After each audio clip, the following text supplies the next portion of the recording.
Good morning, baseball fans, and welcome back to Dan's Vintage Baseball PC. Do not be fooled by that fancy name. It's just me and some friends talking about baseball cards. No friends today because it is the Saturday of Thanksgiving. Hope all my viewers had a great Thanksgiving.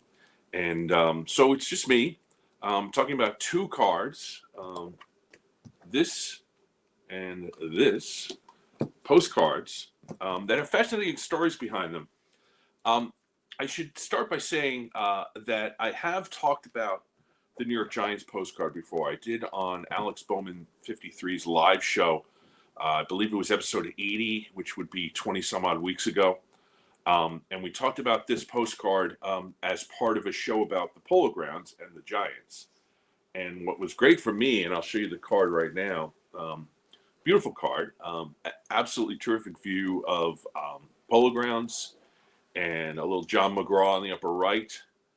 So really nice postcard. I got this from Brockman Auctions for probably, I don't know, it's less than $30. But what became fascinating about it, I'll show you right here, is the back.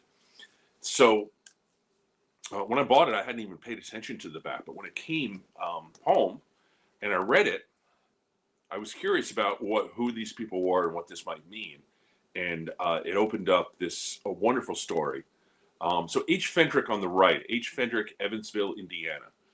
That's where I started looking it up. And H. Fendrich ends up being, at the time, the largest cigar manufacturer in the country. So the Fendrichs were a German nobility who came over to this country in, I believe it was the 1830s, 1840s. Originally went to Baltimore, and there were four brothers, and they learned cigar trade, and they became cigar makers.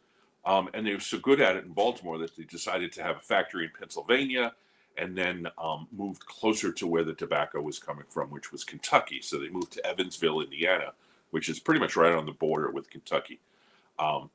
So George, at the bottom left, you can see, is one of the Fendrich brothers. And the date is very significant because 8/22/14, if you know anything about World War I, 8/22/14 is about 3 weeks after the declaring of war in World War I. And about 2 weeks after the first couple of battles. So what George is writing here to the Fendrichs is interesting because it says Holland America Line officials say steamer with our, and I can't read the name, Susie or something, due here Monday is all right and expected same to come in on time. Sounds good, doesn't it? So what's happening here is that the Fendrichs are bringing relatives over from Germany because of the outbreak of World War I, which I found fascinating. So I decided to look into the Fendrichs, which will ultimately bring us to our connection to this card, and learned about their operation. When they moved to Evansville, they had the factory there on the left.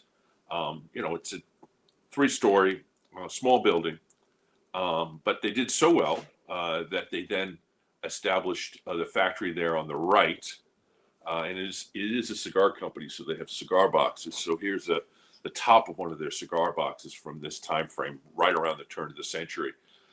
Largest cigar factory in Indiana. Well, what happened to this cigar factory, unfortunately, is that in 1910 it burned to the ground. And so what happened was, I guess the Fendrichs had enough money to build what ultimately became the largest cigar factory in the United States. And this was built and opened up in 1912, which is 2 years before the postcard. So the Fendrichs are doing pretty well at the time. And so they had a whole bunch of different cigar brands. How well are they doing? Well, here's the mansion, which is still to this day a historical site in the town of Evansville, Indiana. It's the Fendrich House, and this is a picture from 2007. A nice, cool, ornate mansion that they had. And so the Fendrichs, actually, they became nobility. They were nobility in Germany. They became nobility in Indiana. So it brought me all the way to this person who, Mary Fendrich Hillman, matriarch of the Hullman George family, was the wife of Tony Hullman, et cetera, et cetera. She was born into prominent Fendrich Cigar Company, cigar family in Evansville, Indiana. She and her husband essentially owned the Indianapolis Motor Speedway beginning, I believe, in 1940. He passed away in 1977. She continued with her ownership of the Speedway, and from 1977 to, I believe it's 1996, she was the person who announced "Gentlemen, Start Your Engines" at the beginning of the Indianapolis 500. So that's what we're talking about when talking about the Fendrichs. Essentially, they were moneyed people who, because of the cigar industry, ended up becoming royalty out there. So what am I doing here? Okay, here we go. So anyway, one of the brands that they produced was called the Charles Denby cigar. Charles Denby was a probably the single most prominent citizen in Evansville, Indiana at that time. He had been a decorated Civil War general, and then after the war became ambassador to China and had several other political positions. But his son ultimately became, I believe, a senator or a state senator. But so Charles Denby had his own cigar named after him. You can see there's an advertisement on the left, ironically enough, right around World War I. Which would be the motivating force for this postcard. And then the tin on the right, you can see the Charles Denby tins. So that brings us to this. In 1932, the Fendrich Cigar Company, who had written this postcard, started producing baseball postcards, which would be this. And so I went to the old cardboard site, and they talk about it. The 1932 Charles Denby cigars. It was 8-card total set. It included all of the Chicago Cubs at the time. The Chicago Cubs, in fact, didn't win the pennant in 1932. They did not win the World Series. They were, in fact, swept by the Yankees. That, of course, is the year of Babe Ruth's called shot, if I'm recalling correctly. Anyway, 1932, the 8 players in the set are all big players on the team. It's the starting infield, several of the outfielders. Rogers Hornsby, who was the manager at the time, was ultimately removed to be replaced player manager by this gentleman in this card, which is Charlie Grimm.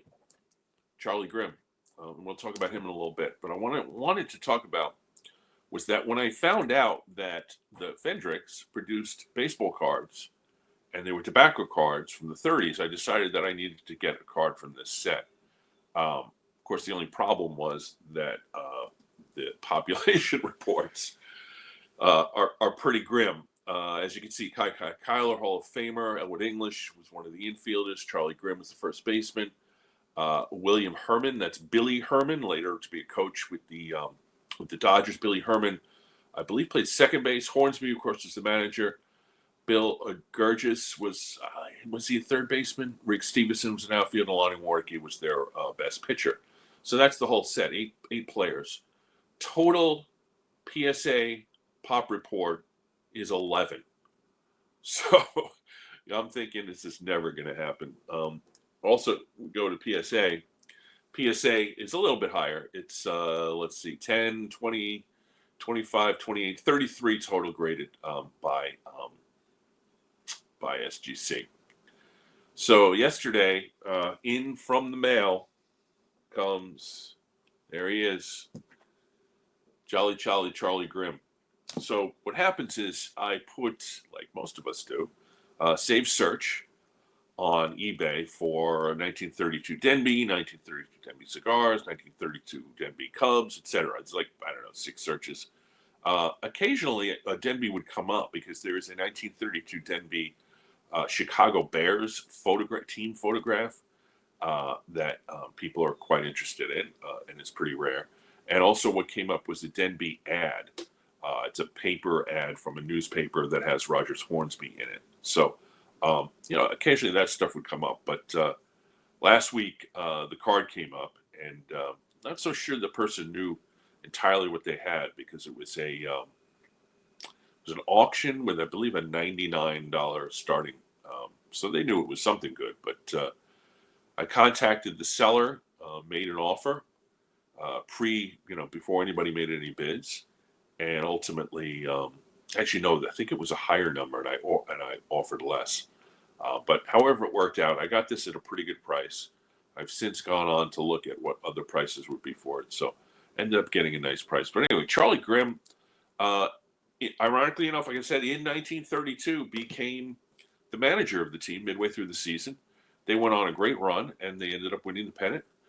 Charlie Grimm was a really, really solid player. He's not a Hall of Famer. We'll go to the back. I'll talk about the back in a little bit. But so Charlie Grimm is from St. Louis originally. He came up in 1916. He played until 1936, long 20-year career. As you can see, a lot of stats. Played in Pittsburgh for a while. Ultimately got traded to the Cubs with Robert Moranville. And then he did so well with the Cubs that they turned him into a manager. And so if you look at his career, 2,300 hits, 290 career batting average. Unfortunately, the advanced stats are a little low, but that's because he didn't have much power. So as a manager, as you can see, like I said, 32, they won the pennant. 35, he was player manager. They also won the pennant. They lost the World Series that year. And then he left for a while, came back in 44. 45, they won the pennant again. But they lost to the Tigers in a tough World Series. So 3 pennants. He went on again to manage. He managed the Milwaukee Brewers when they were a minor league team, and then was elevated to manage the Boston Braves. He's the final Braves manager in 1952. He takes over from Tommy Holmes. He is also the first manager in Milwaukee Braves history. He's the first manager in Hank Aaron's career. He was pretty solid through that time frame, but that's the lull right before the Braves went on to win the World Series in 57 and make the World Series in 58. He was they called him Jolly Charlie. He was a player's manager to the nth degree. He was not a disciplinarian by any sense of the imagination. And I think the feeling with the Braves in that time frame was that they had a lot of talent, but the talent were having fun rather than, bearing down and becoming pennant winners. They lost the 56 pennant by 1 game. They won the World Series in 57 with Fred Tenney was the manager at that point. So Charlie was a good manager, but probably a little old by the time he got to the Braves. So anyway, here's the back of the Denby postcard. Nice postcard. As you can see, Charlie Grimm, it's got a little bio. Charles Denby Cigars, mild for men who like to inhale.